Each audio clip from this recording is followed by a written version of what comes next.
napapanahong opyo. Wait lang parang may mali. Stop sharing ko. Sharing includes sound. Okay. Yan. Yan. Okay. So yung natin mga sikat na musika at sayaw bilang napapanahong opyo. Okay. So we love music. Sabi natin, we love music as much as music loves us. As yan US yan. We love music as much as music loves us. Tayo, hindi us. Same with the dance.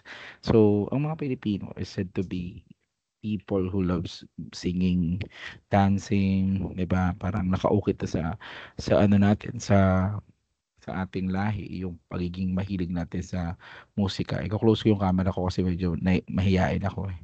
Ayan. Alright, so mahilig tayo sa music. And may kita nyo yan sa bawat kanto, mayroong karaoke, bawat pamilya kasama sa checklist ng estado ng buhay at pangarap na makuha sa buhay ay makabili ng karaoke set. 'Di ba? Parang gano'n. Kapag sa lugar ninyo pag may karaoke ka parang nakakataas ka na ng uri kaysa doon sa iba, 'di ba? So, we love music. Kahit minsan may mga kakilala tayo na yung music may trauma na sa kanila kasi yung kanta pagka kinanta nila medyo nabababoy, 'di ba? Na natutrauma yung kanta, no? Nahihiya yung kanta dahil sa sobrang pangit nila kumanta. Pero still, they keep on singing. And okay lang 'yan. Normal 'yan sa ating mga Pilipino. And that's because ang mga Pilipino ay merong musika no, in every occasion. Mula pagkabata, may panganak ka, merong mga kanta para sa paghihili ng bata. Ayan, yung wala namang kumakantang nanganganak, 'di ba? Hindi ko alam kung baka may iba para madaling manganak kumakanta, 'di ba? Pero ay ang ano diyan mula pagkabata natin is mahilig na tayo kumanta o kinakantahan na tayo. Ginagamit natin yung kanta in all occasions, birthday, pagpapatulog, 'di ba? Pag kayong bata, meron silang kanta para sa good morning, 'di ba? Yung baby ko ganyan eh. Yung kay Baby Pin na goody goody good morning, 'di ba? So, mahilig tayong kumanta. Ang mga Pilipino likas sa atin yung pagkanta, sa pagtatanim, no, sa pag-ani, sa pakikipaglaban. Yan, meron kung yung ano bang bansa yun, yung parang nag-war cry muna sila bago sila lumaban, yung parang gano'n sa NBA. 'Di ba? Ang Pilipino may gano'n din. Ang mga katutubong Pilipino, yung mga mandirigma bago sila lumaban sa pakikipagbaka o pakikipaglaban sa iba pang mga tribo, ay meron muna silang mga kanta or kanta na ginagawa para magtagumpay sila. Ayun. Hanggang sa mamatay yung Pilipino, meron tayong kanta. Bago natin ihatid yung tao sa huling hantungan, meron tayong awitin para dun sa tao na yon. And we cannot, we can say that Filipinos are good at singing as well as dancing. 'Di ba? Magaling yung maraming mga galing na Pilipino, magaling kumanta at marami ring mga Pilipino na sikat din sa pagsayaw. Kasama yan sa entertainment natin yung pagkanta at pagsayaw. Yan. We have internationally famous singers. Kung kilala nyo sila, no, we have Arnel Pineda, ayan, Lea Salonga, ayan, si Jake Cyrus, si Charis Pempenko dati na Jake Cyrus na ngayon, 'di ba? And sino yung pang-apat, 'di ba? Si Manny Pacquiao, 'di ba? Siyempre si Manny Pacquiao. Akala nyo ba? Internationally famous singer yan. Akala nyo, 'di ba? Pag hindi kayo nakinig ng music niya, sasapakin kayo niyan. So, ayan, we love you. We have internationally famous singers at yung galing natin ay hindi lamang dito sa Pilipinas kundi baging sa ibang bansa. We are bilog ang mundo. Bilog ang mundo. Para sa iyo ang laban na 'to. Pag di ka nakinig suntok abutin mo, 'di ba? So, maninasan ng suka. Kala mo ako, grabe naman kayo. Huwag ka mukha ba kami ni Manny Pacquiao? Hindi naman. Grabe naman. Piolo pa pwede. Piolo Pascual, pwede maging kamukha ko. Pero yung Manny Pacquiao, nahiya naman na si Manny Pacquiao, di ba? Anyway, we are relational and music bind us. Ibig sabihin, ang mga Pilipino, mahilig tayong makihalubilo, no? Mahilig tayong makisama, and somewhat on those occasions of having relation or pakikikapwa, we music bind us, no? Sa mga magkakaibigan, no? Yung mga magkakaibigan, I don't know kung uso pa ba um, yung nagdadala ng gitara sa classroom, tapos kumakanta. Yan, nung kami, mga bata-bata kami, mga high school kami, college, ganyan yung ginagawa namin. May taga-gitara, mayroong kumakanta, ano mo yun, pagka walang klase. And ngayon, medyo nagkakara-karaoke na lang kami. Pero pag matanda na kayo, katulad namin, mga 30 years old na kayo, by appointment na yung ano eh. By appointment na yung karaoke. Free ka ba sa Sabado? Ganun. Meron ng email, kailangan i-email na kami para i-request. Pwede po ba kayo sa Sabado po? Kasi po, kakaraoke sana tayo ng barkada eh, di ba? Pero ayun nga, music bind us in friendship, yan, in family. Katulad ng sinabi ko kanina, parang checklist yan or pangarap yan ng bawat pamilya magkaroon ng karaoke set sa bahay nila, 'di ba? At kapag tuwing may birthday, may okasyon, mataas yung grade ng bata, lagi every family occasions, lagi may kantahan. Ganun 'yun, nagiging normal na yung kantahan, karaoke, alam mo 'yun. 'Di ba? And of course in community. Community are being binded. Walang inuman na walang kantahan, 'di ba? Grabe naman. Pwede namang mag-inuman ng inuman lang. Ayun. Pero mas maganda yung inuman may kantahan kasi mas nakukuha yung tono pag medyo lasing na eh. Nangihiram ng tapang eh. Abot naman talaga yung tono pero kailangan ng alak, 'di ba? Ayun, pero minsan talaga pagka sobrang lalim na rin nung nainom nung kainuman mo eh, ano eh, malayo na talaga eh. Divisoria na yung ano eh, Divisoria na yung lyrics eh, yung kanta eh. Ikaw nasa ano ka pa lang eh. Nasa Tagalog ka pa lang. Pupunta ka pa ng ano, pupunta ka pa ng Paumbong, no, pupunta ka pa ng ano, Bulacan, 'di ba? So medyo palayo yung tono doon sa musika. But we cannot disregard no the power of music in community. Parang lahat ng community gathering, nagpatawag si kapitan ng meeting, 'di ba? Laging may kantahan, 'di ba? Lahat ng event may kantahan. Yan, 'di ba? So, lahat ng community is binded by music. Yan. And of course, sayaw, no?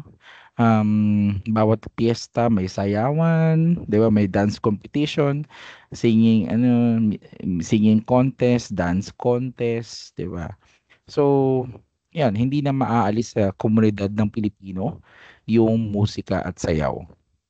Ngayon, now that we understand how engraved sa society natin yung music.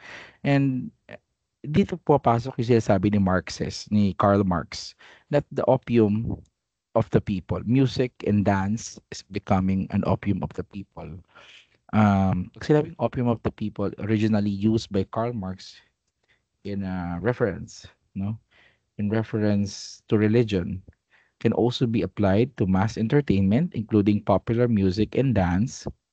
In a context, opium symbolizes a means of social control, something that suits discontent, provides escapism, and keeps people preoccupied with pleasure rather than political or economic struggles. Diba? So, pag sinabing opium of the people, para daw siyang religion. Bakit parang religion, sir? Kasi kapag wala ka ng pag-asa, if you want to escape, parang have a space, no, para makahinga ka, you go to religion, 'di ba? You go to church para makalimot, to pray to God, 'di ba? Ganun din daw yung ginagawa natin. When people don't go to religion, don't go to church, they go to entertainment, they go to music, they go to dances para makalimot, saglit na pagkalimot. Naintindihan nyo? Thumbs up nga kayo dyan kung naintindihan ninyo. Yan, andyan pa ba kayo? Baka naman kalawangin yung cellphone yun. Yan, thank you. Right, so if people don't go to religion, they go to entertainment as a form of escapism, to escape from their discontent, no? Um, to be preoccupied, para maging okupado tayo. Instead na problems are occupying us, we go to music, we go watching music and dances, performances, para ma-occupy tayo and somewhat makalimot doon sa nararamdaman natin. Ayan. In the Philippines, where poverty, corruption, and social inequality remains persistent problems, the entertainment industry, particularly music and dance, plays a significant role in diverting public consciousness. Filipinos find solace in the beats of the pop songs, the spectacle of the dance challenges on social media, and the grand production of televised talent shows. These cultural elements provide an illusion of success, social mobility, and unity, while real structural issues remain unaddressed. So ito yung problema natin. By going to opium of the people, this music and dances, no, it diverts us. It diverts our consciousness, no. We as the public dinadivert ng musika at ng sayaw, ng entertainment, yung consciousness natin, yung ating pangunawa, yung ating diwa, no, yung ating pag-iisip. And we enjoy the moment, we enjoy the pop songs, the spectacle of dance challenges, yung mga sayaw, natutuwa tayo doon. But the problem is, these music and performances, it provides an illusion of success. No? Pag sinabi illusion of success, nakiki-success tayo, no? Yung na-imagine mo na sumakses ka, 'di ba? Hindi ka talaga sumakses. Bakit? Kasi illusion lang 'yon, yung sumakses mo. 'Di ba? Illusion lang 'yun. Kasi halimbawa sa laban ni Manny Pacquiao, sa mga contest, ayan. Halimbawa sa laban ni Manny Pacquiao, 'di ba nakikisuntok nga tayo? Parang gano'n, parang, "Oh, suntukin mo, sige." 'Pag nanalo siya, ang saya-saya natin. 'Pag nanalo si Manny Pacquiao, but that is an illusion of success. Why? That is only a success of Manny Pacquiao, 'di ba? Si Pacquiao lang ang sumakses nung time na yon. Hindi ka kasali. Nakiki-join ka lang. Nagegets mo ako? Sakit 'no? Pero halimbawa yung kapitbahay mo sumali sa isang competition, 'no, sa telebisyon. Siyempre napanood mo siya, "Uy, kapitbahay ko 'yan, suportahan ko 'yan." 'Di ba? Ayun, nakikisaya ka, nakikituwa ka. But the problem is that challenge or that competition joined by your neighbor is not your battle. Hindi mo yun laban. So, manalo man siya o matalo, it doesn't really directly affects you. No? Hindi kanya naapektuhan. Doon dumarating yung tinatawag natin na illusion of success. Nag-i-spend tayo ng oras, ng pagod, ng suporta doon sa mga bagay na hindi naman talaga totoo na konektado sa atin, no? Those are just illusions of success. Nagets niyo yung point, 'di ba? Nakikisaya ka, "Uy, yung kapitbahay namin nanalo." Pero yung totoo nun, hindi ka naman niya babalatuhan, 'di ba? So, nag-spend ka ng oras, nag-spend ka ng pagod, 'di ba? Na yun. So, that's an illusion of success. Another is the social mobility, illusion of social mobility. Sinasabi ng mga politiko sa mga kanta nila, pagbabago, pagbabago, bago naman, 'di ba? Pag-unlad, sa masamang pag-unlad, aahon tayo sa hirap, Pilipinas babangon muli, 'di ba? BBM, 'di ba? Asan yung bangon, 'di ba? Asan talaga? Nasaan na yung sabing uunlad? Bakit parang gano'n pa rin yung buhay, 'di ba? Bakit parang pababa, pabulusok yung ating, mobility, hindi pag-unlad? So, habang yung entertainment o yung mga musika na tumatawag ng atensyon, nag-a-attract ng atensyon ng ating mga kababayan, ay nagsasabi ng pag-unlad, yung nangyayari hindi naman talaga, 'di ba? Bagong Pilipinas, bagong muka. Talaga ba? Baka bagong ano, bagong utal, 'di ba? Bagong anya, anya, anya, anya, 'di ba? Gano'n na naman. Ah, 'di ba? Ang inyong mga yakap, ang inyong mga mano, 'di ba? Yung mga gano'n. Yung baka nga bagong ano, addict, 'di ba? Social mobility. Yun yung nangyayari. Ayan. Pero wala akong sinasabing addict siya daw. Pero yun nga, wala siya sa buhay niya. Pero again, sana nangyayari yung mga pinapangako, 'di ba? Na 20 pesos na 20 pesos per kilo na bigas, asan na? Asan na yun, 'di ba? Yung pala 20 pesos yung idadagdag sa presyo ng bigas. Yan. And unity, 'di ba? Illusion of unity. Sa kanilang mga kanta, sa mga awitin pagkakaisa, 'di ba? Oo, 'di ba? Unity, unity kunwari. O ngayon, sila-sila mismo nagsasakmalan, 'di ba? 'Yun, illusion lang kasi 'yun. Lahat sila nag-create lang sila ng illusion na pinapaniwalaan naman nung marami sa atin. Akala nila totoo pero yung kabaligtaran yung nangyayari. The real structural issues remain unaddressed. Ayan. Um, mula nung mailuklok bilang pangulo si Pangulong Ferdinand Marcos Jr., may isang awitin, no, na idinagdag sa mga dapat kantahin kapag merong social gathering ang mga government offices kasama ng mga paaralan, mga opisina ng gobyerno at mga iba't iba pang mga institusyon sa Pilipinas. Ito yung kantang yon, na yung bagong Pilipinas Hymn. Ito ay under ng Memorandum Circular number 52. It is signed by Executive Secretary Lucas Bersamin on June 4.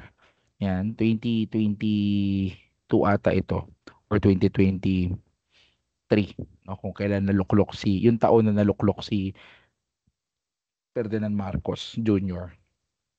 Pakinggan natin siya.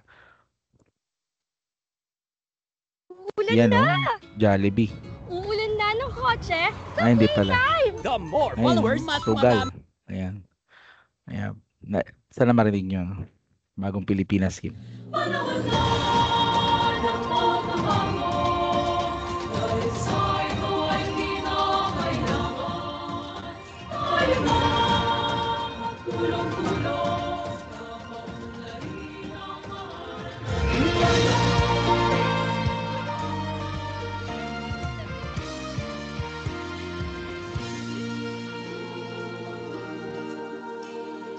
na ng pagbabago, dahil sa ito ay kinakailangan tayo na magtulong-tulong, napaunlarin ang mahal nating bayan.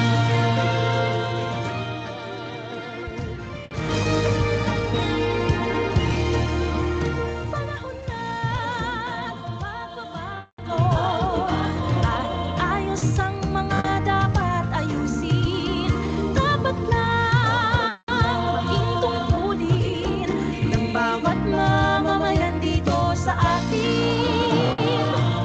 Ng pagbabago patungo sa pag-asenso, magsikap ng mabuti at ng guminhawa tayo.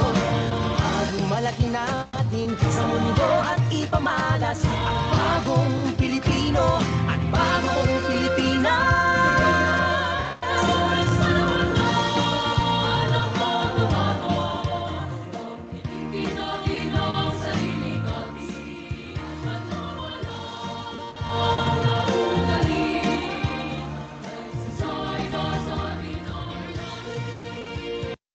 Okay, so ayan. Alam ko na rin din na kayo doon. Ako na rin ako doon. Dinig niyo po ako. Alright. So, pagka tinignan niyo na maigi yung kanta, 'di ba? Yung pinakinggan niyo yung lyrics, 'di ba? Ang sasabi, panahon na ng pagbabago sapagkat ito'y kinakailangan. Nakita niyo doon yung ano, yung illusion, no? Yung illusion of social mobility, 'di ba? Bakit laging pino-force yung mga tao na yung magsumikap, 'di ba? Bakit laging mamamayan yung magsumikap? Samantalang, 'di ba, all this time, yung mga Pilipino naman talaga yung masikap. But the problem here is that walang opportunity na ibinibigay doon sa mga Pilipino, 'di ba? Na sabi nga natin, kahit anong sipag at tiyaga ng Pilipino, kung walang opportunity na ibinibigay sa kanila, wala ring kwenta yun. Parang magsasaka, 'di ba? Yung magsasaka, kahit anong sipag at tiyaga nung magsasaka na magtanim ng kanilang halaman o ng kanilang ah, binibenta na halaman, kung hindi naman ito susuportahan ng gobyerno, hindi bibigyan ng oportunidad ng Pilipino, ng gobyerno para makarating sa tindahan, sa merkado, 'di ba parang wala ring pag-asa, no? Wala ring pag-asa yung mga magsasaka natin. Halimbawa, ang isang teacher, 'di ba? Ang isang teacher, kahit sabihin natin na gaano yung sipag niya para makapag-aral at makapagtapos ng kolehiyo, makapasa sa LET, 'di ba? Hindi pa rin natin maaalis yung sinasabi natin padrino, 'di ba, yung palakasan dito sa Departamento ng Edukasyon, 'di ba? Hindi natin maalis 'yun. Kahit anong sabihin natin na ay walang gano'n, walang padrinuhan sa edukasyon.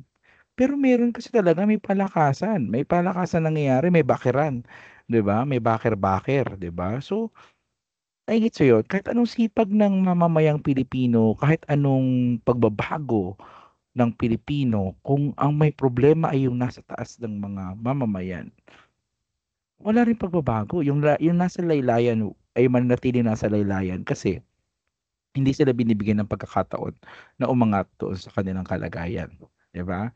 And this music is brought to you by, joke lang. Itong musika, itong kinanta na, yung pinarinig ko sa inyong kanta, ito ay hindi na bago, no? Ito ay hindi na bago sapagkat nung panahon nung tatay ni Pangulong Ferdinand Marcos Jr., o panahon na nung kanyang tatay, si dating Pangulong Ferdinand Marcos Sr., um, meron na rin ganyang klaseng awitin. Ito yung panahon ng martial law.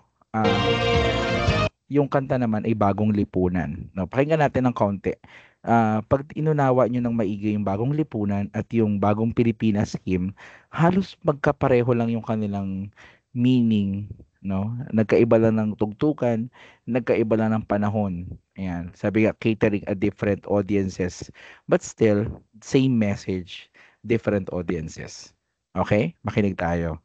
Baka may ads to agad, ha. Yan, hindi lang.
Ayan. So, ayun. Napansin niyo yung ano, nagbabago ang lahat tungo sa pag-unlad, gano'n din yung sa kanta ng Bagong Pilipinas, 'di ba? Tungo sa pag-asenso. Ayan. Nag-iiba lang ng meaning, nag-iiba lang ng wording, pero pareho yung meaning, 'di ba? So, pag tinignan niyo ng maigi, do'n mo mapapag-unawa na yung pamamaraan somewhat nung Pangulong Ferdinand Marcos at kasalukuyang Pangulo na Bongbong Marcos, halos pareho lang yung kanilang approach, 'di ba? Pareho lang yung kanilang marketing strategy, kumbaga, in pleasing the Filipino people, no? Creating mobility na tinatawag na pag-unlad, development. So, 'yun. And that is being transcribed or sent to the audiences through music. Yan, yung mga awit na yan.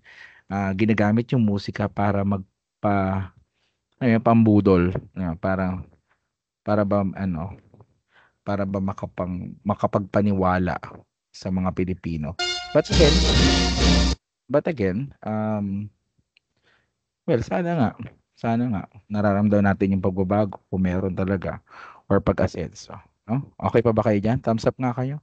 Baka naiiyak na kayo diyan sa mga pinagsasabi ko. Parang podcast lang 'tong ano ko, eh, 'no? Parang chill-chill lang, you know. All right. So, fiesta culture and national identity is one of the dominance, one way to see the dominance of popular music and dance in Philippine society.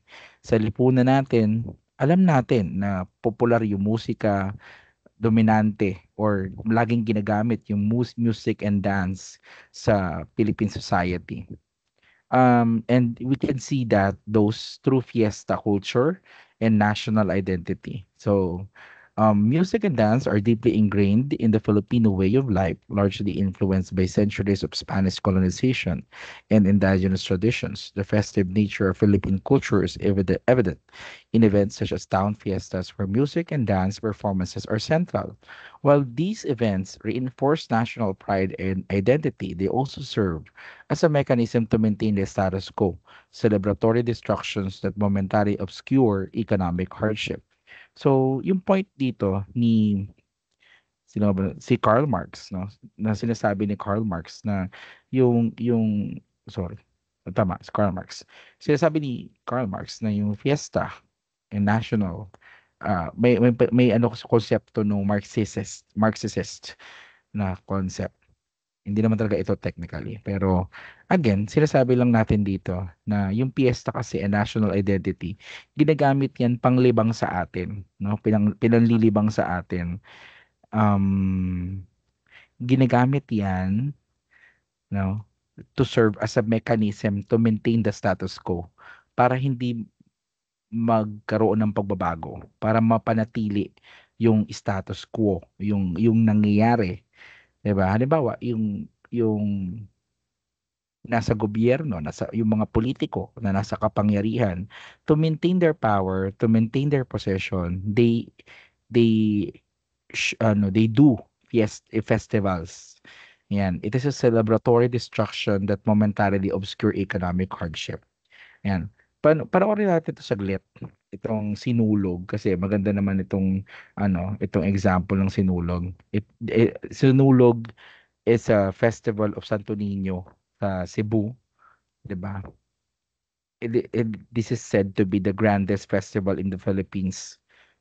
Yan. At ito yung pinakapanganay sa lahat ng kapistahan sa buong Pilipinas.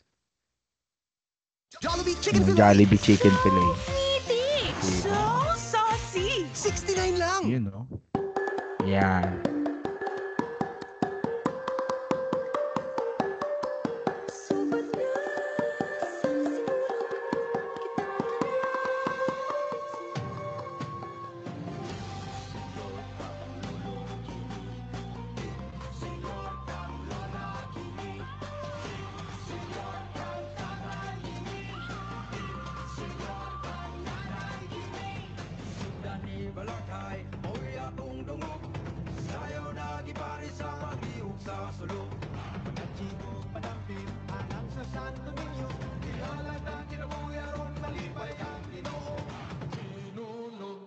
Sapat na sa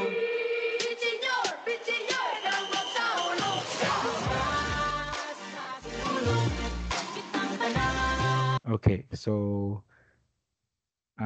wala naman tayong problema with the sinulog, no? Wala tayong problema with the festivals.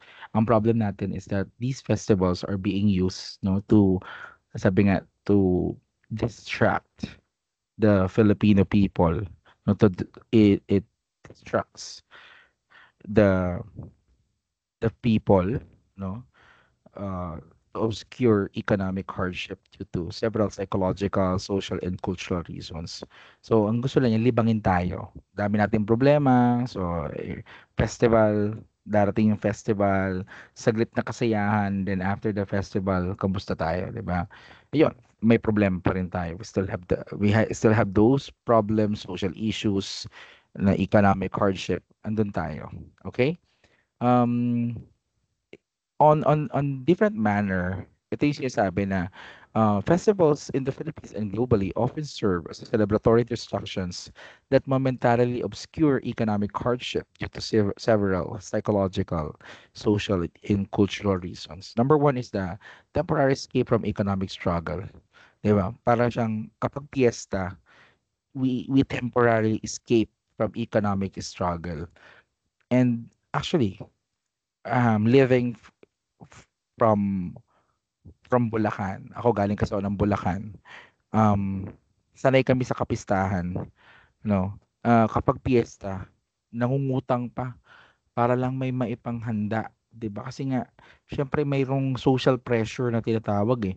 Yung mga kapitbahay mo, pressure ka nila. Lahat sila may handa, ikaw wala, 'di ba? Parang nakakahiya naman 'yon. That's social pressure. So anong ginagawa ng mga Pilipino? They try to look good, look rich, 'di ba? Papangutang nila para lang makasabay sila doon sa kapistahan.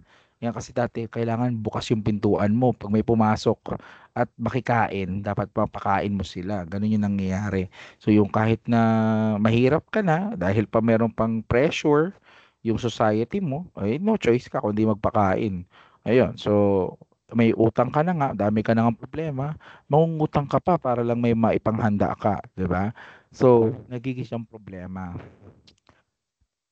It's a temporary escape from economic struggle, collective happiness and unity, psychological boost, religious and cultural resilience, economic boost, destruction from social issues and governing strategies, and lastly, cultural tradition and the Filipino resilient mindset.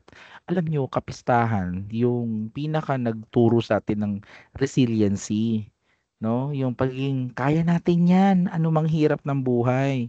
Di ba? Festival yan. Kasi nga, pag piyesta, parang malapit tayo sa Panginoon eh.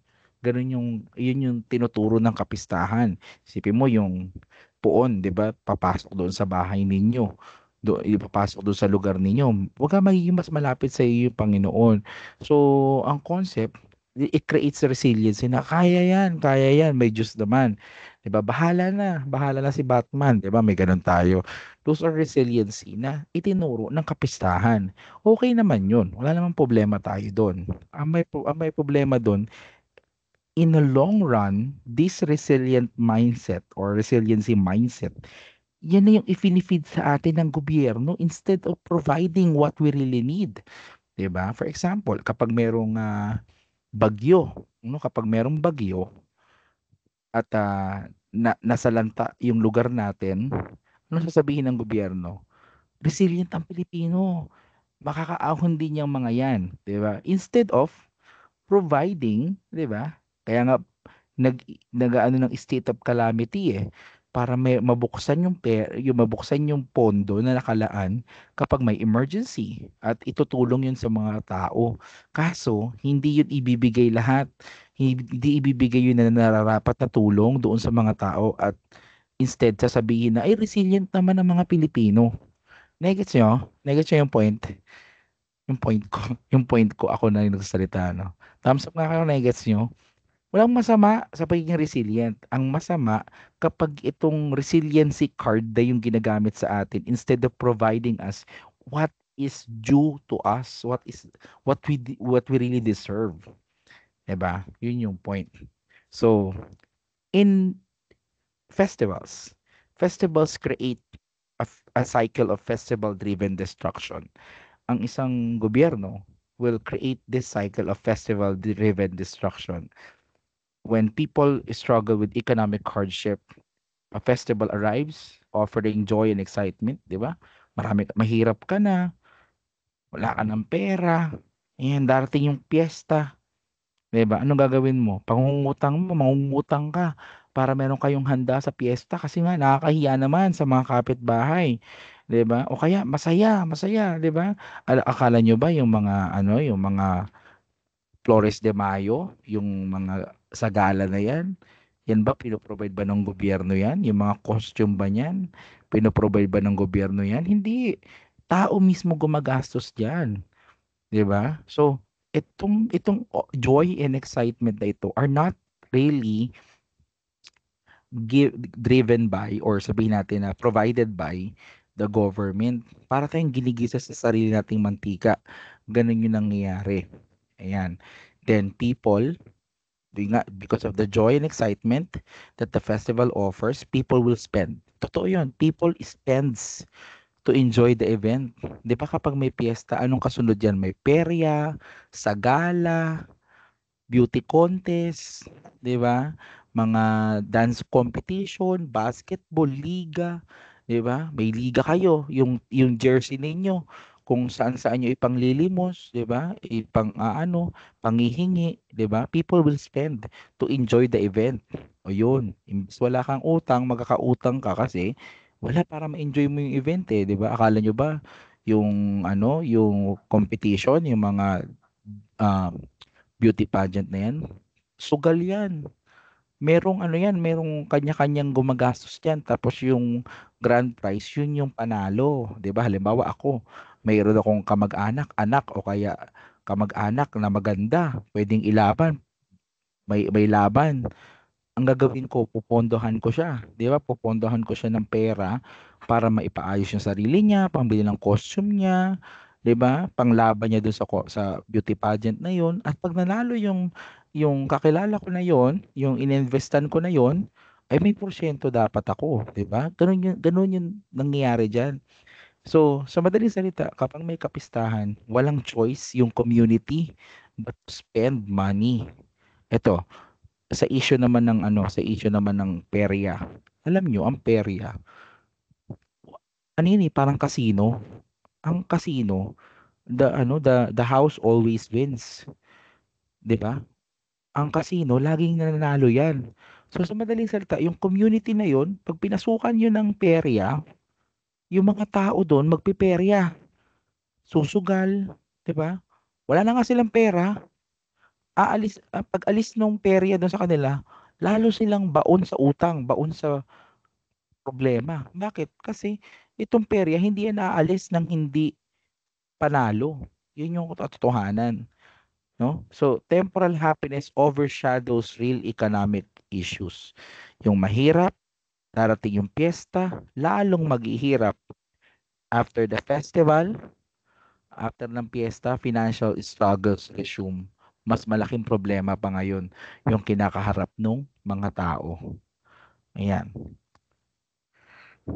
So, yon.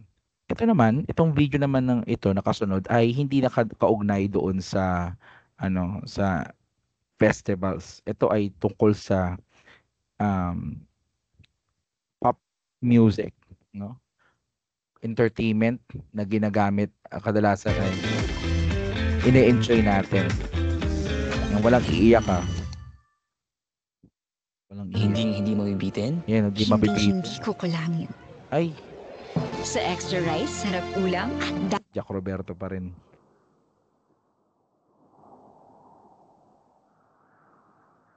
Yan.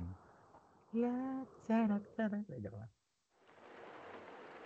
La chara chara, la chara chara, la chara chara chara, la chara la chara chara, la chara chara, la chara chara chara, la chara la chara.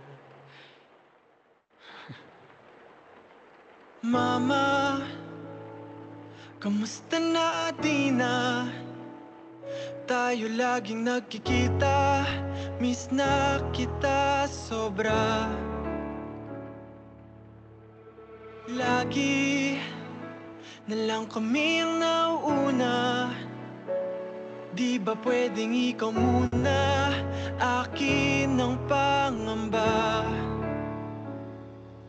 Dahil ikaw ang aking mata, sa tuwing mundo'y nag-iibang dahilan ng aking paghinga.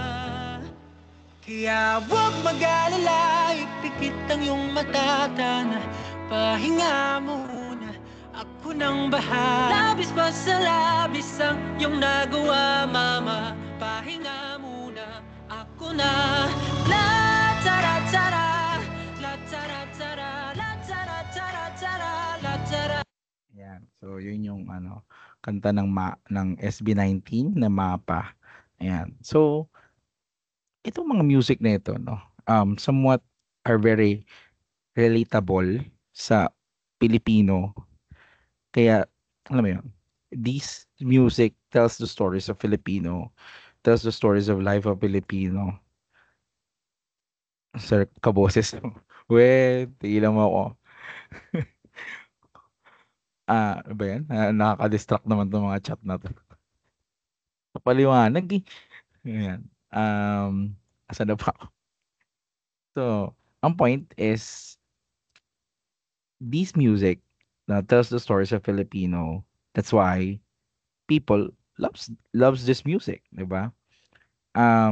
Kaya dominant yung Philippine music and dances sa mga Pilipino is because relatable, no? Same ng kwento. Pareho yung kinukwento. Ayan. And syempre, itong SB19 to eh. Syempre hindi pwedeng wala yung kabila. Kailangan may kasamang kabilang grupo. Ayan.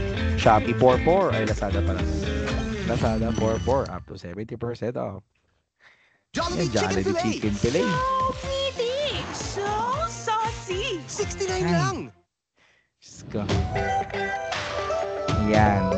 Favorite ng mga bini. Binilanggo. Minsan ay nahuhuli ang sarili na nag-aalala. Mga bagay na di kontrolado, pinoproblema. Pero teka lang, meron ba humahabol sa'yo?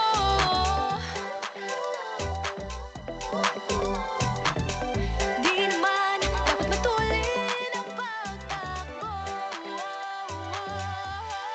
Sino bang nagsabi na kailangan kong maunahin? Di naman ito karera. Pwede magdahan-dahan sa bawat panibagong umaga. Ang pagsimula muli ay isang tagumpay na. Huwag mag-alala, buhay ay di karera. Dahan-dahan lang, buhay ay di karera. Buhay ay... And that song is brought to you by joke lang, walang ganun. Happy House Donut. Ayan. Joke lang. So sabi ng Bini, ang buhay daw ay hindi karera, 'di ba? Hindi totoo 'yun. No, huwag kayong maniwala doon. Ang buhay ay karera. Kailangan mauna ka para makapanipa ka. 'Yun, ganun 'yun.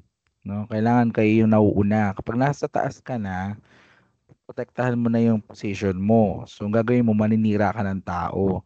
Ganun 'yun. Okay? Kasi kulang yung, hindi pwedeng mabait ka lagi. Kailangan masama ka rin. Ganun yung, kaya nga may yin at yang eh, di ba? May yin yang. Di ba? May good, may evil. Kailangan hindi ka puro good. Kailangan evil ka rin. Ayan. Kapag kinakailangan ng manipsip, maging sip-sip, gawin ninyo. Di ba? Tandaan nyo, sa dulo ng buhay ninyo, at the end of the day, sariling laban nyo yan, di ba? Bait ka ng bait, bigay mo ng bigay lahat, mauubos ka. Anong kailangan mong gawin? Magtira ka sa sarili mo. At sabi nga, yung kasabihan nga ngayon, kulang ang sipag at tiyaga. Dapat may estafa rin, di ba? Dapat may nakaw din. Kasi, walang yumayaman sa mabuti. Dapat laging may masama. Okay? So, ayan. Yun lang. Ang buhay ay karera. Paunahan lang yan. Kapag kailangan mong mantapilok, manulak, manaksak, mamaril, ganun. Bahala ka na. Tatapong ka rin naman sa impyerno eh. Di ba? Pero ang point ko is, alam nyo, ang buhay ngayon hindi na to hindi na to pabaitan. Survival of the fittest na to. Pagka hindi ka marunong mangagat, paminsan-minsan, hindi ka marunong manakmal, ikaw yung sasakmalin. Yun lang yun. Huwag kayong papatalo. Kaya nga kayo nag-aaral, di ba? Di ba? Kaya nga kayo nagsusumikap eh. Isipin nyo, ginagawa nyo lahat ng bagay na ito, tapos sa dulo, papatalo kayo. Hindi, di ba? Kaya tayo nag-aaral. We develop ourselves to become competent. Para pagdating ng bakbakan, hindi ka matatalo. Dapat ikaw yung mananalo. Okay? So, ayun. Tandaan niyo yung mga pinagsasabi ko. Pagdating nyo sa tamang panahon, magagamit nyo rin yan. Tama nga si Sir Ednil. Dapat hindi ako puro kabaitan. No? Kailangan makasarili ka. Hindi, yun. But entertainment, ang point is that in terms of the dominance of popular music and dance in the Philippine society, we can really see that those, no, yung dominance, no, you can see the dominance of Philippine popular music through the entertainment and the industry of skip. Katulad nung sinabi ko sa pelikula nung last meeting last lessons natin na ang mga Pilipino mahilig tayong, alam mo yun, umiskap po, mahilig tayong umiscape. Um, Ayun, kasama sa buhay natin yun kasi we've been under siege for so long. Naging alipin tayo ng maraming kolonya, ng maraming mga lahi. So, normal lang yun na maghangad tayo ng saglit na pagtakas doon sa kalagayan natin. That's why we love music. We go to music, we go to dances, we go to entertainment para kahit papaano parang to sustain yung buhay natin, to sustain our minds, yung sanity natin, 'di ba? So nag-i-escape tayo kasi pagka puro problema hinaharap natin, dire-diretso walang pahinga. May mauutas tayo agad, no? Mamamatay tayo agad sa ginagawa natin kapag ganun. So ang ginagawa natin para ano, makapagpatuloy, sumasaglit. Ayan, through entertainment, through escape, no? Saglit na pagtakas. So the rise of OPM and P-pop group like SB19 and Beanie kaya nga pinakinggan nyo yung mga music samples of their music, and the immense popularity of dance trends in platforms like TikTok showcase how entertainment is a dominant force in the country.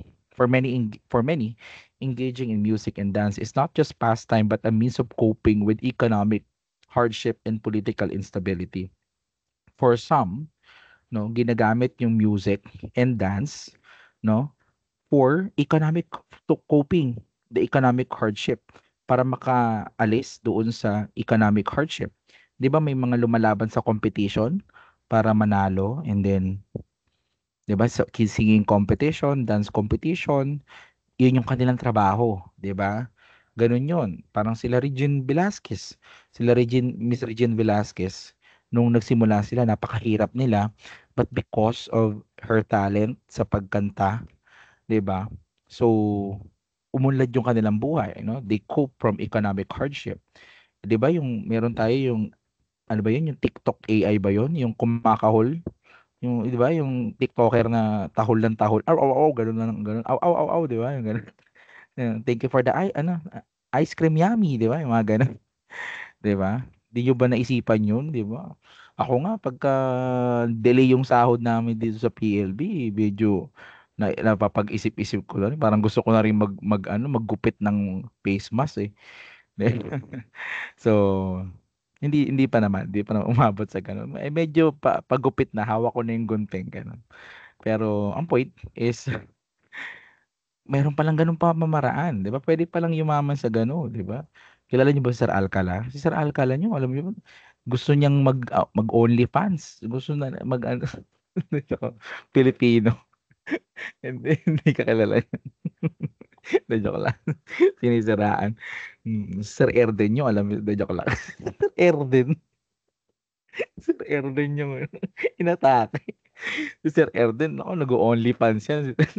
Joke lang.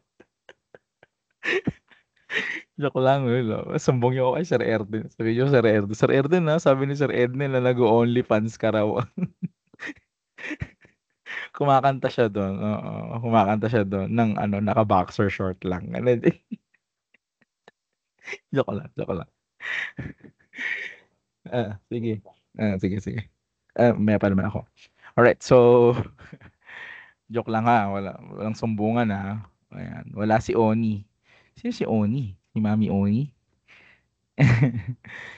Bini Gem. O Bini Langgo, si Christian. Christian Gem Sevilla. Siya si Bini Langgo. Joke lang, uy.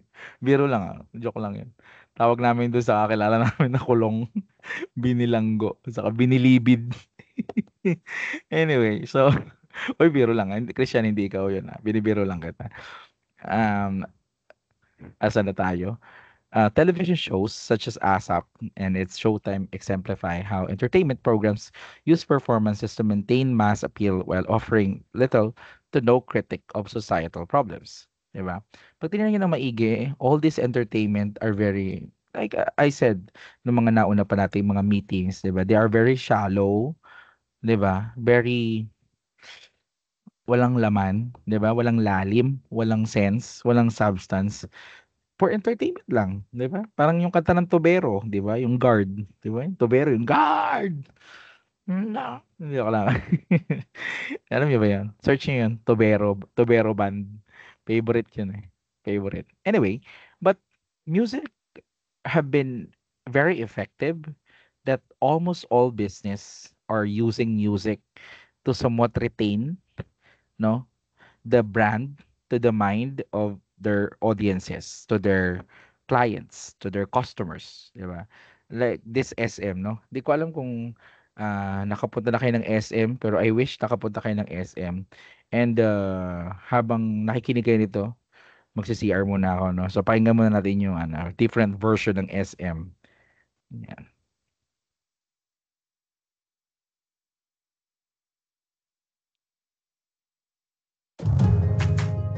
Come on in, look at what we've got. There's so much more in just one stop. Here at SM, we've got it all. We've got it all. Lots of excitement, fashion, we've got it. A shopping experience for everyone. Here at SM, it's all at SM. Here at SM, we've got it all for you. Come on in, look at what we've got. There's so much more in just one stop. Here at SM, we've got it all. We've got it. Lots of excitement, passion, and fun. A shopping experience for everyone. Here at SM, it's all at SM. Here at SM, we've got it all for you. Come on in, look at what we've got. There's so much more in just one stop. Here at SM, we've got it all. We've got it. Lots of excitement, fashion and fun. A shopping experience for everyone. Here at SM, it's all at SM. Here at SM, we've got it all for you.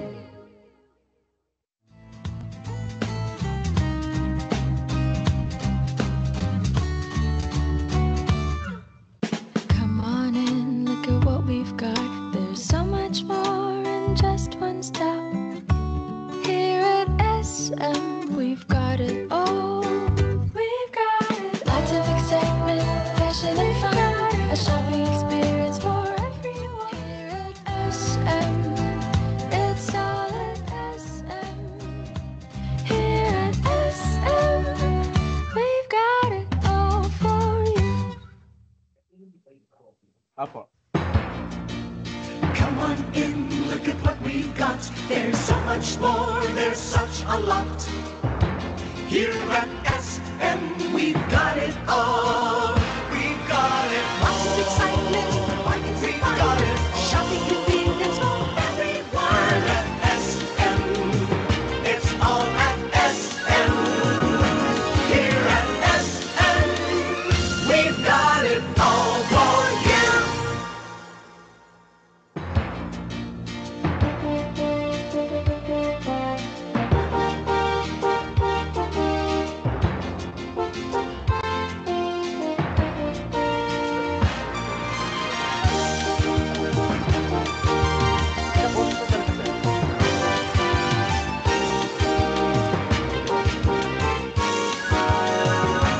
Here at Ako marami na SM, nagbubukulit doon. we've got it all for you. Ayan. So, 'di ba? Oh, gusto niyo nang mag-SM, 'di ba? Sorry binabad ko sa SM pa talaga. Sana sa mapa na lang, 'di ba? Sorry. Tagal ko mag-CR eh. And sorry. Ayan. Oh, so ang point is that the businesses are using music and as well dances, syempre para meron tong version yung SM, yung nilapat siya dun sa dancer sa America's Got Talent, yung parang mga Korean ba yun? Parang mga Japanese na babae. Ayun, meron siyang version. Nakikinig pa ba kayo? Nandiyan pa ba kayo? Wala na pala, no? Thumbs up nga kayo, baka kalawangin yung reaction button ninyo, di ba? Um, ayan. So, ginagamit ng retail, ginagamit ng businesses yung music para ma-retain sa utak ng audiences yung brand nila. Bakit? Kasi sobrang powerful ng music na may mga music talaga na nangungulit sa utak. Yung tawag nga nila LSS, Last Song Syndrome, di ba? Yan, SM, you got this music, and then meron tayong Pure Gold, di ba? Tindahan ni Aling Puring, 'di ba? Ayan, parang lahat ata ng retail merong ganyan na version, pagandahan ng music para mag-retain sa isip ng audiences yung Please music. subscribe now. Ayun na nga. So, another showcase of dominance of popular music and dance in the Philippine society is the social media and the virality of dance challenges. Yung social media forces the content creators to hyper consumption na tinatawag. When we say hyper consumption, this is the societal trend where people excessively buy, consume, and dispose of goods and services. Yung tipong kahit hindi mo naman kailangan mag-participate, magpa-participate ka kasi content creator ka. Nagets niyo ako? Kaya nga meron tayong tinatawag na mema eh. Mema post lang, mema content lang, 'di ba? That's an effect of hyperconsumption encouraged by the social media and the virality. Para since ito yung viral na dance challenges, kailangan makisali ako. Kahit yung totoo hindi naman talaga, kahit okay lang naman. Okay lang naman kami kahit hindi namin makita yung sayaw mo, 'di ba? I guess yun. Meron akong ganyan eh. Sabi, ano ba naman to? Sumasayaw pa, ang pangit-pangit naman sumayaw. Tigas-tigas naman ng katawan, 'di ba? Pero bakit siya sumasali sa gano'n, 'di ba? Kasi mayroong tinatawag na hyperconsumption na impluwensyahan na siya ng social media to consume, to join the trend kahit pwede namang hindi siya makisali doon sa trend. Yan. These trends encourage destruction and desensitization. No, desensitization, making it easier for people to focus on entertainment rather than engage in meaningful discourse about national issues. 'Di ba? Alam nyo, the more we spend time on things that are irrelevant,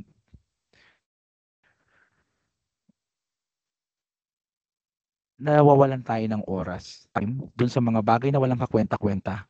Nababawasan tayo ng oras para dun sa mga bagay na may kwenta. 'Di ba? Katulad nung illusion, no? Illusion of success, illusion of social mobility, 'di ba? Illusion of unity, illusion of progress, 'di ba?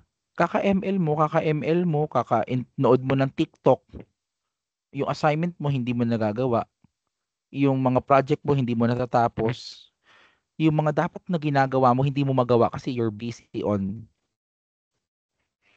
other things. And those things are irrelevant. Those things are nonsense. 'Di ba? So ingatan niyo yung yung oras ninyo, no, yung pagod ni oras ninyo 'yan kasi 'yan yung mga resources na meron kayo, no? At pare-pareho tayong meron. Sabi nga, yung oras, for example, lahat tayo pare-pareho lang naman tayo ng oras eh. Bakit yung iba natatapos yung kanilang trabaho? Ba't yung iba efficient at ikaw hindi? Wasting your time on sa mga bagay na walang kwenta. Yun lang yung sinasabi ko, no? Huwag kayong mag-enjoy sa harap ng cellphone ninyo, 'di ba? Do personal development. Kailangan mag-develop kayo kasi at the end of the day, sarili ninyo yung inihaharap ninyo sa ibang tao doon sa mga challenges at hindi yung dami ng napanood yung TikTok. Okay? And of course, when we say social media virality and of dance and challenges, syempre may mga sikat na mga kanta talaga na hindi galing sa atin. It and rather promotes colonial mentality, 'di ba? Kino-compare na natin yung kultura natin sa kultura ng iba, yung musika natin sa musika ng ibang bansa, 'di ba? And to the point na mas gusto na natin yung music ng ibang bansa kaysa sa sariling atin, 'di ba? Paano na yung sabi ni Bongbong Marcos na kailangan yung sariling atin tangkilikin natin, 'di ba? 'Di ba? Kailangan kapag mag-ano kayo, joke lang. Ga-addict kayo dapat galing Pilipinas, galing ano, galing Ilocos. Joke lang. Anyway, let's listen to one of the most famous song from Korea, Gangnam Style, di ba? Yan, pero bago yan, Jollibee Chicken Filet. So So saucy! 69 lang! Umay na ako, Jollibee. Ulan na! Uulan na ng kotse sa playtime! Ayan, sugal, playtime. Ang ganda ng mga advertisement natin, no? Puro sugal, puro ano, Jollibee, di ba? Ayan, favorite song. Kilala niyo ba Sir Joji? Ayan, favorite song ni Sir Joji. 오빤 강남 Gangnam 스타일 Style. Ayan. 강남 스타일 So, 낮에는 따사로운 인간적인 여자 커피 한 잔에 여유를 아는 품격 있는 여자 밤이 오면 심장이 예. 뜨거워지는 여자 그런 반전 있는 여자 너는 선어해 낮에는 너만큼 따사로운 그런 선어 ayan. So, yun na yung kanta ni Sai. Yan, si Sai, ang buong pangalan ni Sai, Cyrus. Nag-invent. Cyrus talaga pangalan ni Sai.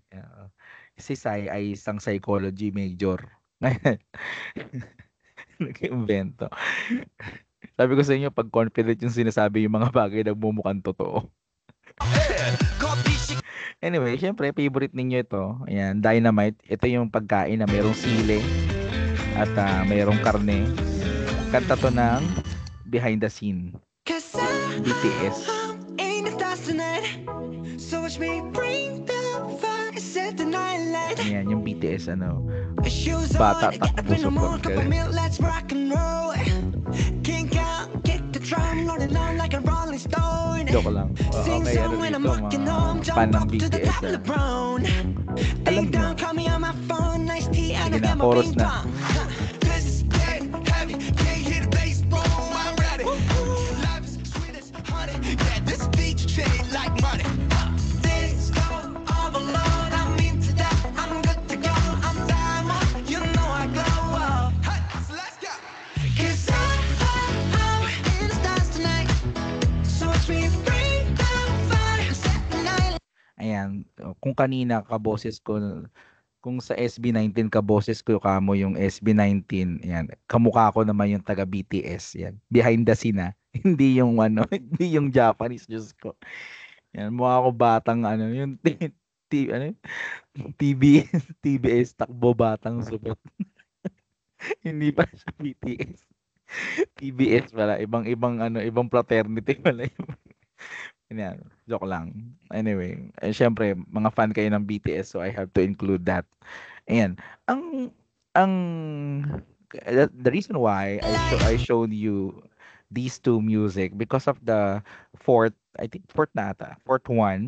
way, no, to show the dominance of Philippine music and dance, which is the colonial mentality and global cultural influence, no? The colonial mentality and global cultural influence.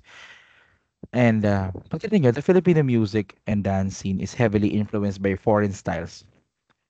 Yung music natin, dances natin are very influenced by foreign styles. Bakit? Kasi we've been colonized eh. We've been colonized by America, by Spanish, no, by Japanese, yan. And then now we've been culturally colonized by Koreans. 'Di ba? Kasi syempre, yung mga kanta na kinakanta natin, mga Korean na, yung mga pinapanood natin ng mga telenovela, Korean na rin, 'di ba? So, somewhat medyo colonized na rin tayo culturally, pero hindi naman physically. Ayan. Ayan, from American pop and hip hop to Korean pop, the overwhelming popularity of K-pop in particular highlights a deep-seated colonial mentality that still exists in the country. While it fosters global connectivity, it also reinforces the preference for foreign cultural products over homegrown talent, further complicating the development of an independent and critically conscious Filipino cultural identity. Paano nga naman tayo mag-develop ng sarili nating identity kung binabase lang din natin yung identity na 'to sa ano yung uso, which is Korea, 'di ba? Kaya 'pag narinig mo yung P-pop, 'pag nakinig ka ng ano, ng BINI, 'pag nakinig ka ng SB19, 'di ba? Although they are Filipino, pero the music, the style, 'di ba? Parang Korean pa rin, 'di ba? Bakit kasi nga bumabase tayo not on the cultural identity but rather on popularity. Kung ano yung popular, yun yung ating pinapanood, ay ating sinusuportahan, 'di ba? Yun. So, bawas-bawasan natin yung gano'n, no? Kasi ewan ko lang, ah, hirap eh.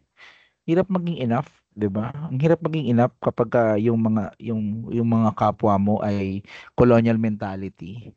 Ang hirap kasi it's about race. Halimbawa, yung nililigawan mo, 'di ba? Yung nililigawan mo mahilig sa Korean, eh hindi ka mukhang Korean. Mukha kang ano, mukha kang ano, Korean barbecue, 'di ba?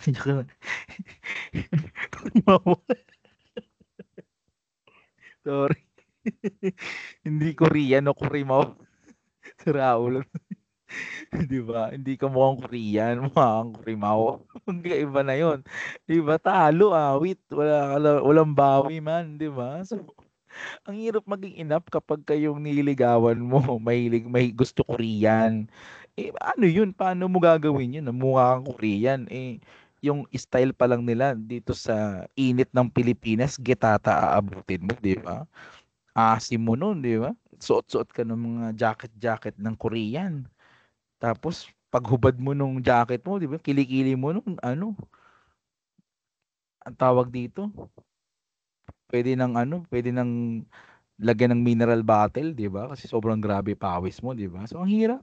Ang hirap talaga. Ang hirap i-maintain kapagka mataas yung colonial mentality ng mga kababayan natin, 'di ba? Para tayo maging enough, eh, gusto nila in the first place Korean, 'di ba? Paano ba sabihing lumaban? Kung ikaw ayaw mo ng lumaban, 'di ba? Sabi nga nung ano. Anyway, so ayun. Ayan, punta tayo sa key of hagod. Ayan, key of H, which is the hagod. Hagod is a vocal technique in Filipino music that refers to the smooth, expressive, and sultry vocal glide or slide, often associated with the soulful and emotional singing. Ang Pilipinas, nanggaling tayo sa kundiman, 'no? Alam niyo yung kundiman? Kundi man dumating sa tinang panahon, 'di ba? 'Yun, 'di joke lang. Ang kundiman ay mga awit ng pag-ibig, awit ng ano, love songs ng panahon, mga unang panahon ng kulturang Pilipino. Ayan, kundiman, mga awitin ng panghihinayang, mga what ifs. So, 'yon. So ngayon, sa itong hagod, 'yan, akala niyo sa likod lang 'to 'no, parang pagka hinihilot ka din.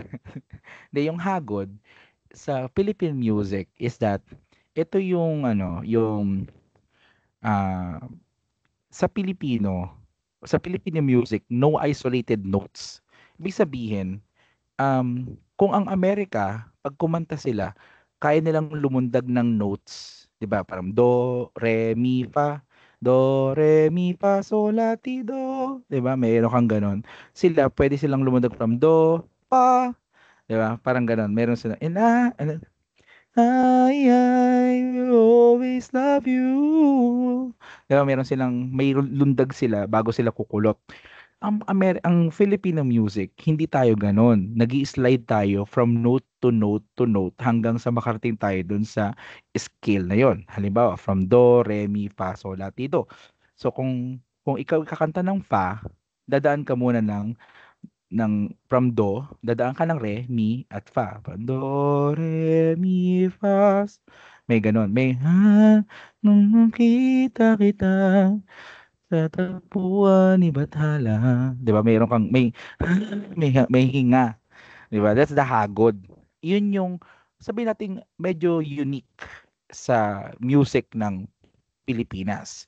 The preferences for a sense of community in favor of individuality manifests itself in traditional Filipino music, whereas classical Western music strictly follows the seven-note diatonic scale or the do-re-mi, with sharps and flats in between each note. Traditional Filipino music has no isolated notes, De Leon points out. The music of indigenous cultures and even of many Muslim and Christian Filipino tends to be bridged by slides or microtonal continuum.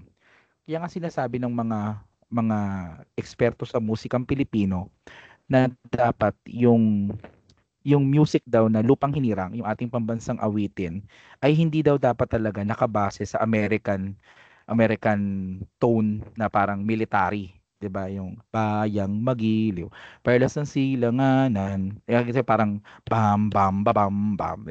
Parang military ano 'yun eh, military counts. Kailangan daw mas angkop sa kultura ng Pilipino yung malakundiman na pag-awit ng Lupang Hinirang. Sasampulan ko kayo. 'Di ba? Pag kinanta natin yung Lupang Hinirang, 'di ba? Bayang magiliw, persang silanganan, alam ng puso, sa riti mo'y buhay. Diba, ganun. Hindi daw dapat ganun. Dapat daw malakundiman. Kundi medyo prolonged ng konti. Bayang magiliw, perlas ng silanganan, alam ng puso, sa dibdib mo'y buhay. 'Di ba? 'Yon. So ganun yung concept, mas mabagal ng konti sapagkat ang kulturang Pilipino ay mas makundiman kaysa mas masundalo, 'di ba? Nakikita natin 'yan kapag ang mga Pilipino kasi mga takot sa sundalo kasi may baril, 'di ba? So mahilig tayo sa love song. Ayun, mga malalandi kasi tayo. Joke lang. Pero ang concept is that ang mga Pilipino ay mahilig sa kundiman at hindi sa military type American-ish na pagkanta. So, yun yung hagod. Because of the hagod, bayang magiliw, pelas ng silanganan. 'Di ba? Gets yun? Kasi may hagod. Hagodin ko kayo. Hagodin ko kayo na tong ano ba meron dito, may papalo ko sa inyo. Yan. Gets yun na dapat yan. Okay. So, para mas maano natin, mas magets nyo pa yung hagod, yan, kakantahin natin yung Bukas na Lang Kita Mamahalin by Miss Lani Besalucha, di ba?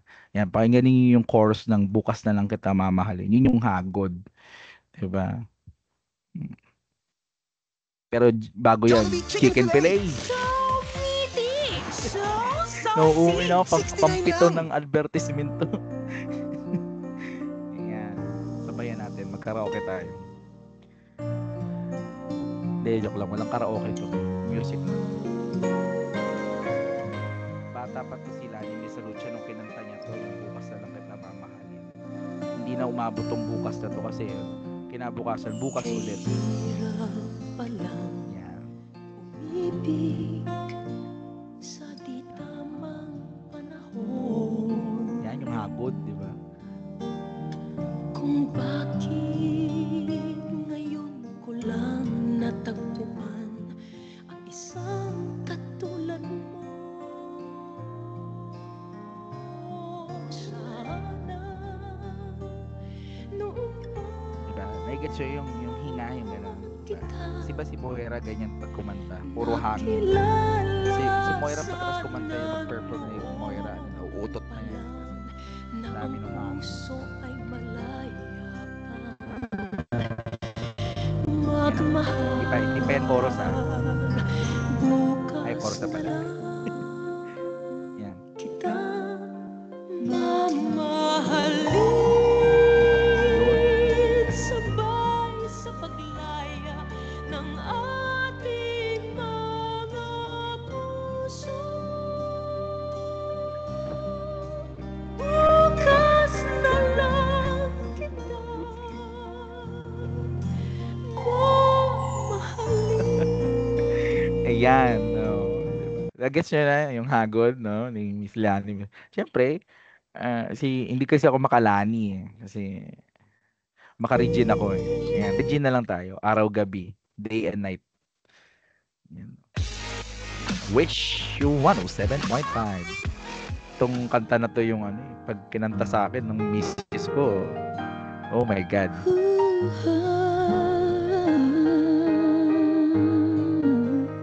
Wish 107.5.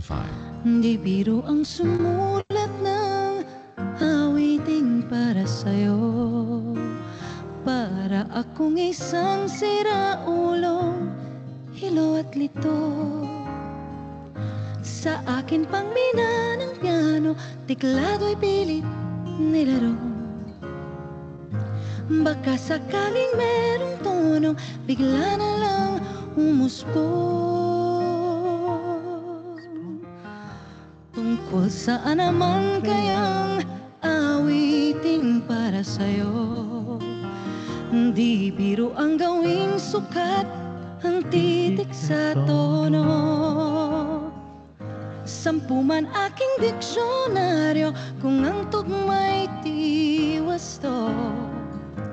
Basta't hindi magbabago damdamin ko sa'yo.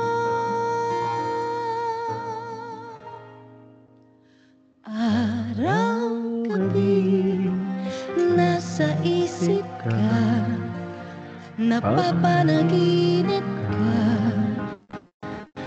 Kahit saan magpunta, araw-gabi nalalasing sa tuwa.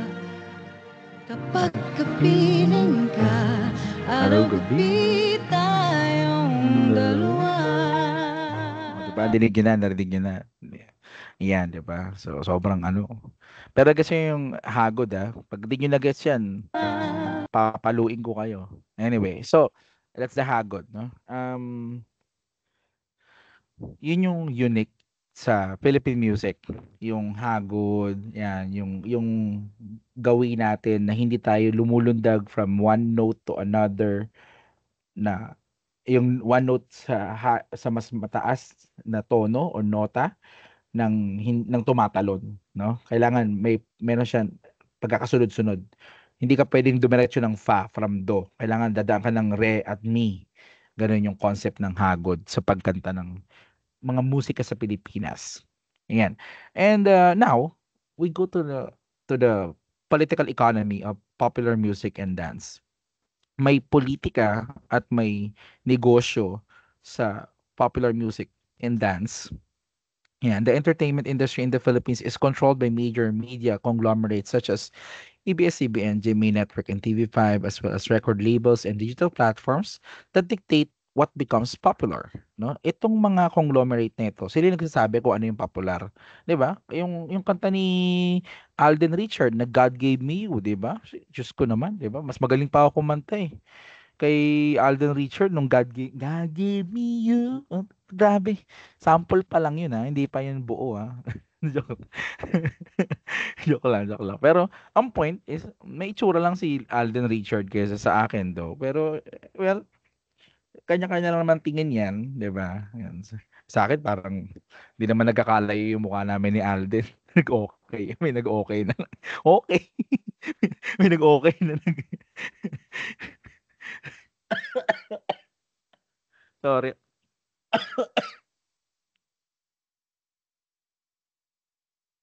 Naubo ako dun, papaliwanag ako, may nag-o-okay na agad, eh, 'no? Parang ano, palakpakan niyo na para matapos na, 'di ba? Parang gano'n yung gusto ninyong sabihin. Anyway, so, asan na ba ako? Itong mga conglomerates na ito, itong media na 'to, sila rin yung nagsasabi kung ano yung popular at dapat pakinggan, alam mo 'yun? Kaso hindi na siya bumabatay doon sa lipunan, which is dapat gano'n, eh. Kung ano yung popular, dapat yun yung somewhat ay, nagugustuhan ng mas nakakarami, katulad ng definition natin sa popular culture, 'di ba? So these corporations profit from commercialization of culture. Yun yung ginagawa nila, yung awit, yung sayaw, nininegosyo nila yon, no? Um, promoting music and dance that sell, no? Music and dance that sell rather than those that challenge or provoke thought. Ang binibenta ng mainstream media ay, alam mo yun, for entertainment lang, 'di ba? Promote that sells rather than nagpapaisip sa'yo, no? Nagigising ng isip natin. Moreover, politicians often use popular music and dance as a tool for propaganda, 'di ba? Katulad ngayon, mag-ieleksyon na. Ano ba narinig natin sa kalsada? 'Di ba mga kanta, mga jingle, 'di ba, na ano, na para maalala mo yung pangalan nung politiko, 'di ba? Sa mga taga Caloocan, dati yung ano, yung kay Oka Malapitan, yung kay Oka Malapitan nung siya pa yung tumatakbong mayor bago si Along. Simple lang nung ano niya, jingle niya, ano lang, paulit-ulit lang nung lakad nung lakad-lakad wag umurong yung ano. Oka, Oka Malapitan. Oka, Oka Malapitan. Oka, Oka Malapitan. Iboto na mayor. Tas puro ganun lang, oh. Tapos ngayon, nasusundan ko yung music na yun. Nakamotor ako sa likod. Hanggang bahay, napapanaginipan ko. Grabe talaga si Oka Malapitan. Ang lala. Yan. So, si Oka Malapitan, madaling lapitan, mahirap lang hanapin. Yan. Pero, anyway, campaign jingles and celebrity endorsements, stage performances during political rallies turn elections into entertainment spectacles. Di ba? Nung tumatakbo si Bongbong Marcos, di ba? Andrew E. Di ba? Bagong Pilipinas, bagong muka. Di ba? Ganun yung ano. 'Di ba? Yung mga Pilipino naman, adik, joke lang. Joke lang. 'Di ba? So, wala eh, bagong Pilipinas, bagong mukha eh. May sigarilyo, may ano pa. Hindi, joke lang. Anyway, so, nagiging ano, spectacle. Pagandahan ng jingle, kahit 'di ba? Kaya nga tayo nakukuha ni Bong Revilla eh, 'di ba? Kaya nga nakuha yung mga Pilipino ni Bong Revilla, kakabudots ni Bong Revilla, 'di ba? Yung spectacle na isipin mo, isang senador, 'di ba? Nagmukhang tanga, 'di ba? Nagbubudots, 'di ba? Sabi nga nung ibang mga botante nung tinanong, "Ba't mo iboboto si Bong Revilla?" Pogi eh. Diyos ko, nag-aral pa ako. Pogi lang pala para maging senador. Eh, sana nagsenador na lang ako. Baka ako pa naging presidente ng Pilipinas kasi di naman kami nagkalayo ng mukha ni Bong Revilla eh. 'Di ba? Ni ang Panday. Ako naman si ano, ewan ko. Wala ko maisip. Hindi naman ako pandak, 'di ba? Anyway, so ganun ang nangyayari. Nakukuha tayo ng entertainment without checking if ito bang politiko na to ay competent, no? Ayan. The public, enchanted by catchy tunes and dazzling performances, is swayed by emotional appeal rather than rational decision making. Wala na. Wala na. Wala nang decision making, 'di ba? Tingnan mo yung ano ni si Robin Padilla, 'di ba?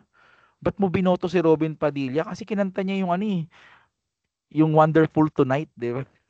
Hindi ko nakuha yung video ng Wonderful Tonight, 'di ba? Anyway, so binoto ng Pilipino kasi Wonderful Tonight. Diyos ko. Ayan. Hindi niyo na to naabutan kasi bata pa kayo nung kanta ni Manny Villar, pero ipi-play ko pa rin kasi favorite song ko to eh. Ayan. Nakaligo ka na ba sa dagat ng basura? Nagpasko ka na ba sa gitna ng kalsada? Yan ang tanong namin. Tuloy ka ba isa sa amin? Nalaman mo na ba mapapag-aral ka niya? Tutulungan tayo para magkatrabaho at ang kanyang plano'y magkabahay tayo. Si Villar ang tunay na mahirap. Si Villar ang tunay na may malasakit. Si Villar ang may kakayahan at gumawa ng sariling pangalan. Si Manny Villar ang magtatapos ng ating kahirapan. Ayan. Tinanong ko yung ano, estudyante ko nito nung nakaraan kung naabutan ba nila yung kanta ni Manny Villar na to. na nakaligo ka na ba sa dagat ng basura? Sabi nila nasa 7 taon sila, no? So baka malamang kayo pa yung mga nanditong bata nung kinakanta to. So hindi niya na naabutan yan. Siguro ito na lang para mas familiar kayo. Ito pinakasikat na jingle sa internet. Yan, Pepe Pacheco. Try CDO Fantastic Chicken CDO Tocino. na. Lasa. Yan na. Itong song to ni Sir Jody. Pepe Pacheco! Nandirito muli ang Pepe ng masa. Barangay Bukod, kay Pepe sumama na. Kay Pepe Pacheco tayo nang magkaisa. Ang Pepe na sa round 2 ay mas uubra. Si Pepe ay handa na sa laban natin. Si Pepe kondisyon walang bitin. Serbisyong Pepe tikman natin. Pepe na mas mabango, tunay na malinis to. Pepe na laging bukas sa'yo, Lunes hanggang Linggo. Ang Pepe ko, ang Pepe ko, ang Pepe mo, ang Pepe mo, si Pepe Pacheco. Pepe Pacheco! Ayan. Itigil na natin, baka isumbong nyo ako sa OSA at sabihin nyo na nagpe-play ako ng kung ano-ano sa klase ko. No? Pasensya na kayo. Ayan. Baka nandito yung checker, no? Sir, huwag nyo po akong sumbong. Parang away nyo po. Alang-alang lang po sa pagkatuto. Anyway, so, ayun. Yeah, so yung jingle na yun, di ba? Daming creative. Grabe, magaling yung Pilipino gumawa ng jingles, no? Magaling tayo magpalit ng mga lyrics doon sa kanta na nag-exist. Pagdating sa kalokohan talaga magaling yung Pilipino. Ganun yung idea. Now, music and dance is a double-edged sword. No? It's a way. There's a way, and music can be used as a way to empower people, and somewhat it also pacifies people. While popular music and dance can serve as an opiate, like distraction that pacify the masses, they also hold the potential for empowerment and resistance. Ginagamit din natin yung musika para to empower, yung mga Pilipino, 'di ba, kapag mag-ieleksyon. Hindi lang naman jingles yung narinig natin, 'di ba? Meron tayong mga kanta katulad ng Dapat Tama ni Black Nine, 'di ba? So, ayun, mga music na somewhat naghahangad o nagtuturo na buksan ng mga Pilipino kanilang kaisipan para sa tunay na pagbabago, di ba? Ayan. Protest music from 1970s folk anthems of Freddie Aguilar and Asin to the modern politically charged rap of Balakid and Dicta License challenges this numbing effect by using rhythm and melody to spark discourses. Dance, too, has been used in activist movements, as seen in flash mobs advocating for women's rights and social justice. So, hindi lang to pang-pacify para, pang-distract sa atin mga tao, kundi we can use music and dance to challenge, yung status quo, to move, yung mga tao for change, 'di ba?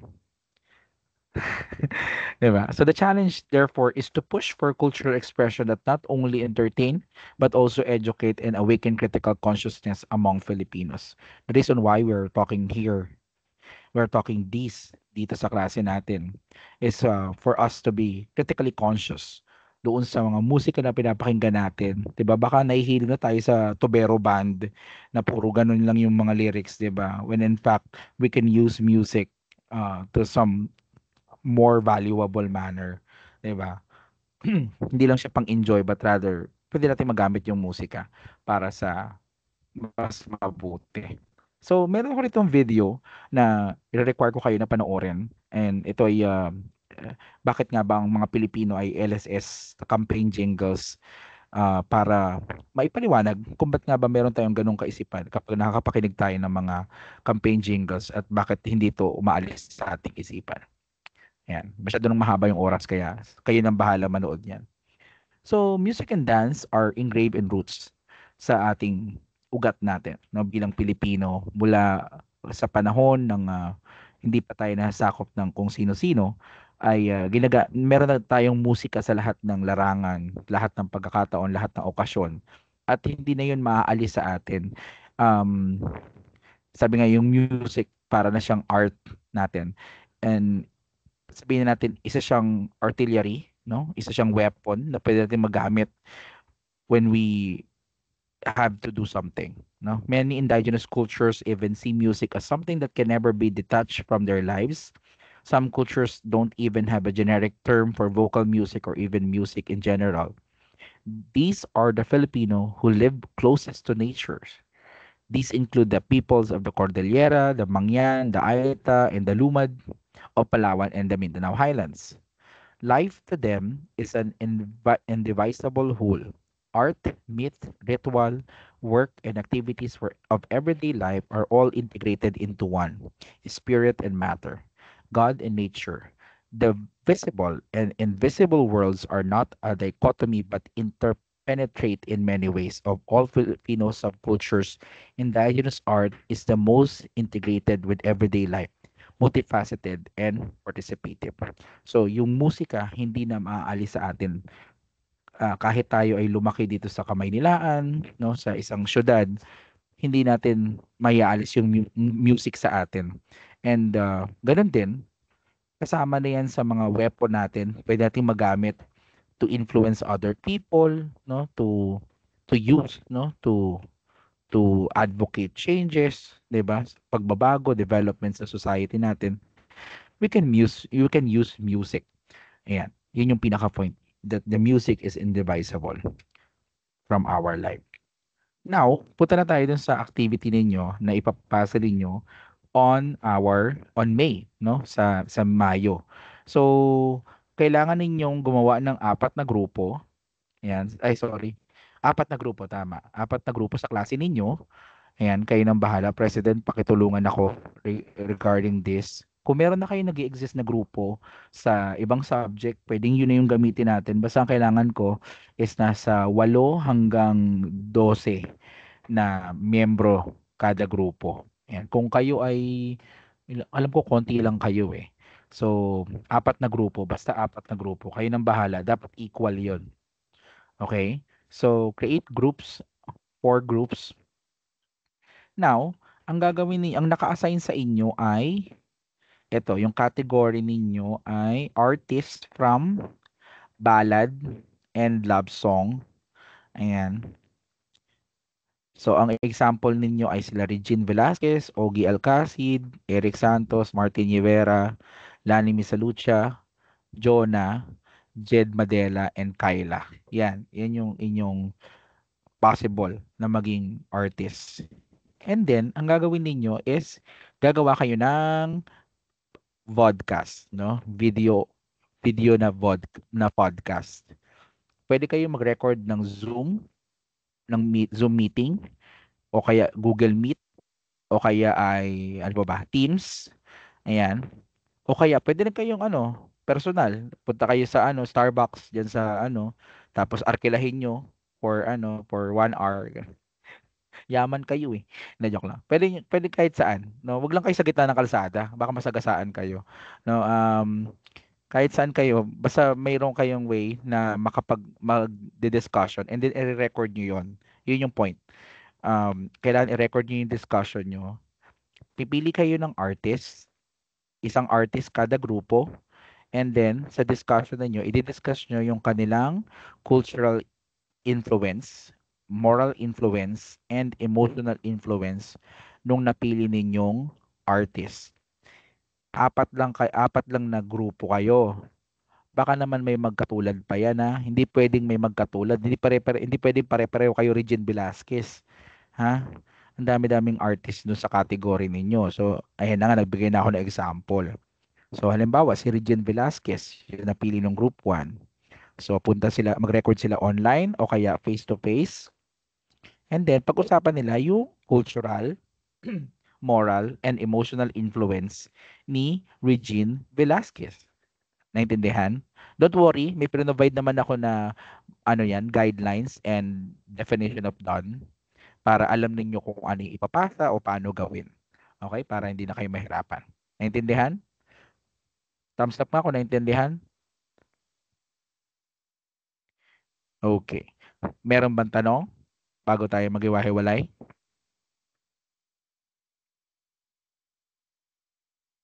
Okay, isasubmit ito sa unang linggo ng Mayo. Okay, pa nagkita-kita na tayo ng face-to-face. So, ang May 1 ay Thursday. Walang pasok yon, ha?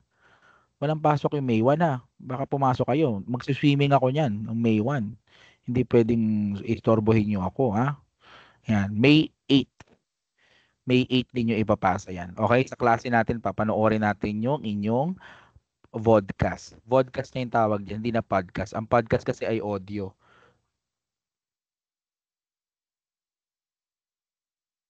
Sorry, ha? So, ayun. Naintindihan? Sige. Kung may tanong, huwag mahiyang magtanong ngayon. Taas lang kamay. Ayan, mukhang wala namang tanong. Diba? Tatanong pa ba kayo? Joke lang.